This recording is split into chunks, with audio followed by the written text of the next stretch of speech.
Number 10 tonight denied reports of a major breakthrough on fishing rights and break talks with the EU on a post-Brexit trade deal. EU sources claim that the two sides are finalising terms on the rights of European fleets to fish in the UK's 200-mile exclusive economic zone, with a transition period for the phase-in changes to be up to 7 years.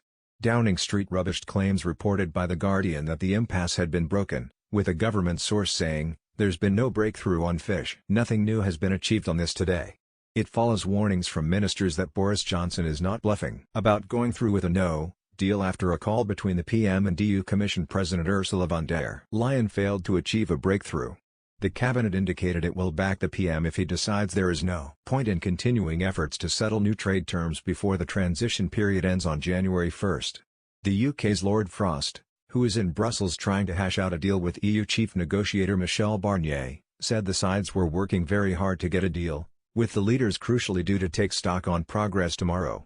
Meanwhile, the Republic of Ireland, which has most to lose from a no-deal scenario, warned that a collapse in talks would be very, very costly.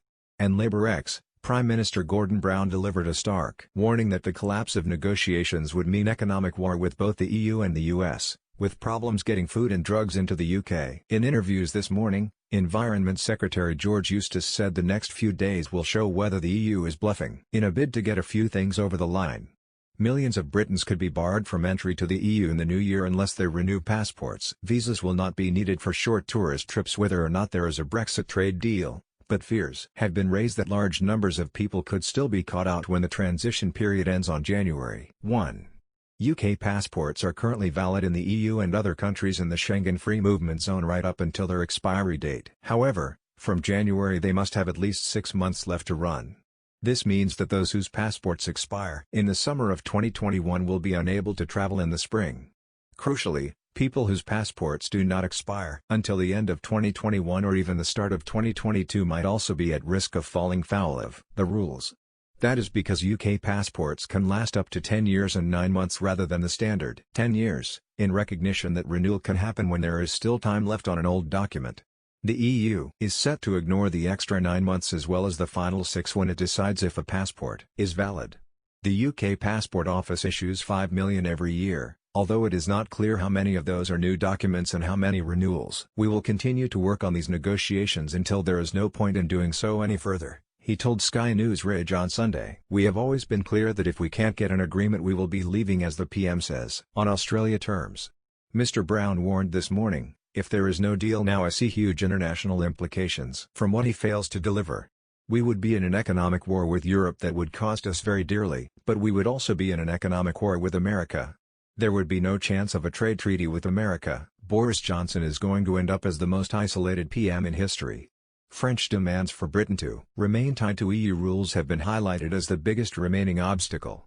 If the impasse is not broken by tomorrow evening, when Mr. Johnson and Ms. von der Leyen speak again, Mr. Johnson could take to the airwaves to inform Britons that the UK is leaving without a trade deal. The middle of this week is regarded as the very final deadline because Parliament and EU states must approve the deal. There is a summit in Brussels on Thursday and Friday. The government's scope to make concessions in the talks is limited by pressure from Brexit, supporting Tory backbenchers, with threats to try to force a leadership contest if the Prime Minister surrenders any of the country's post-EU freedoms. Mr. Eustace said the negotiations were in a very difficult position. "There is no point denying that. There was some hope early last week, some progress was being made, and at one point it looked like there might be a breakthrough, but then the European Union added a whole load of additional demands after that which caused some problems," he said. "We will continue to work on these negotiations until there is no point doing so any further, but there is no point denying that what happened late last week was a setback." After making the call from his checkers country escape, Mr. Johnson released a joint statement with Ms. von der Leyen which said that significant differences remain on 3 critical issues: level playing field, governance and fisheries. It said, both sides underlined that no agreement is feasible if these issues are not resolved. Whilst recognizing the seriousness of these differences, we agreed that a further effort should be undertaken by our negotiating teams to assess whether they can be resolved. We are therefore instructing our chief negotiators to reconvene tomorrow in Brussels. We will speak again on Monday evening, Simon Coveney told RTE. Not having a structured future relationship agreement in place is going to be very, very costly and very, very disruptive for the UK and for Ireland. That, In the context of a post-COVID world which is hugely challenging economically for everybody, doesn't make any political sense, and it certainly doesn't make any economic or social sense either. George Eustice has acknowledged there will be some impact on food prices if the UK fails to get a trade deal with the EU, but the Environment Secretary insisted any impact on goods such as beef and pork was likely to be quite modest. There will be some impact on prices, but the analysis that has been done by some of the economic modelers is that it is quite modest, less than 2% as a result of tariffs, Mr. Eustice told BBC One's The Andrew Marr Show. It would be higher on some things such as beef and pork, but those make up a relatively small proportion of the overall family shop, he added. For all of those reasons, I think the negotiating teams and senior politicians will find a way of getting a deal here, but at the moment we are in a difficult place as we try to close it out. Seasoned observers believe there is still the chance of a last-minute agreement, with speculation that both sides are posturing and trying to extract maximum concessions. The call between Mr. Johnson and Ms von der Leyen took place after Mr. Barnier and Lord Frost announced on Friday that they were putting the talks on pause after the latest round of negotiations failed to achieve breakthrough. Lord Frost is back in Brussels with a small team of negotiators to attempt to work through the remaining issues. While in the past much of the focus has been on the differences over fisheries, British sources indicated they would be looking particularly at the so-called level playing field rules on issues like state aid for business. A source close to the talks said, "This is the final throw of the dice. There is a fair deal to be done that works for both sides, but this will only happen if the EU is willing to respect fundamental principles of sovereignty and control." British negotiators were left stunned by a sudden hardening of the EU position at the behest of French President Emmanuel Macron, who said he would veto any deal that threatened French interests. One source called them unprecedented last-minute demands incompatible with our commitment to becoming a sovereign nation, adding, "There is barely any time left, and this process may not end in agreement." In a further complicating factor, the UK government is bringing back to the Commons legislation enabling it to override elements of Mr. Johnson's divorce settlement with Brussels in breach of international law. Die-hard Tories warned and under-fire Boris Johnson that the UK could become a permanent client state of the EU if British negotiators cave into Brussels on fishing rights and the level playing field. With the UK's chances of striking a trade deal with Brussels teetering, pro-Brexit backbenchers fear that the PM will break his promises to leave voters in last year's general election, amid reports that he has agreed to defer repatriating up to half of the fishing quotas for several years. In turn, British officials hit out French President Emmanuel Macron, who they accused of pushing talks to the brink of collapse by pressuring EU chief negotiator Michel Barnier to take a hardline stance. The French president has also been pushing for French trawlers to maintain their access to UK waters, and is said to have demanded a 10-year transition to any reduction in EU fishing access, which Number 10 finds unacceptable. A senior government official told The Times the proposal is not something that we can agree to or sell. Mr. Barnier, who has been in London to try to hash out a deal, has also called for further concessions from the UK on state aid, with Mr. Macron determined to protect French firms from British competition. And tensions were ratcheted up after France's Europe Minister, Charles Beaune, publicly announced that Paris would veto any post-Brexit trade deal that went against French interests. Former Tory leader Sir Ian Duncan Smith called fishing a totemic issue and said the UK needed to start with control over 100%. He also insisted that Britain be treated like Norway, which sets its own fishing quotas.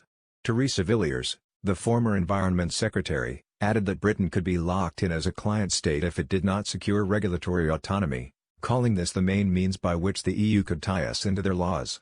MPs will vote tomorrow on whether to overturn amendments by the House of Lords which remove the provisions in the UK Internal Market Bill relating to the Irish border. MPs will then go on later in the week to consider the taxation, post-transition period, bill which contains further similar provisions. The legislation has infuriated the EU and, if it is passed, could further sour the mood in the negotiations, making a deal harder to reach. Peter Bone, one of the Spartans, a group of Tory MPs named for their hard line on Brexit, said, "I would bet my house Boris won't sell out Britain in any deal he gets." Fellow Spartan Marcus Fish insisted Brussels, not Mr. Johnson, would have to compromise. Shadow Cabinet Office Minister Rachel Reeves called on both sides to resolve their differences as swiftly as possible. The British people were promised a deal and, with time running out, we urge both sides to get on with reaching an agreement, she said. However, Brexit Party leader Nigel Farage expressed concern that they were moving towards yet another extension of Britain's period under EU rules. "I do hope that this lack of an agreement does not mean we are heading for an extension," he tweeted. After 4.5 years, Brexit voters won't tolerate that. Meanwhile, a Tory former minister has warned food shortages could emerge in the UK given many lorry drivers plan to give Britain a miss in January and February. Damien Green made the claim as he discussed the impact of Brexit on his Ashford constituency in Kent, including traffic issues, and beyond. Mr. Green told BBC Radio 4's The World this weekend, "A lot of lorry drivers are saying they'll just give Britain a miss for the first couple of months of next year.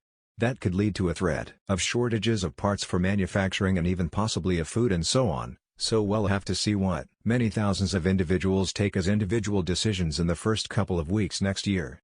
Conservative former Minister Theresa Villiers said the government will need to look to provide appropriate support to firms hit especially hard by a no-deal scenario.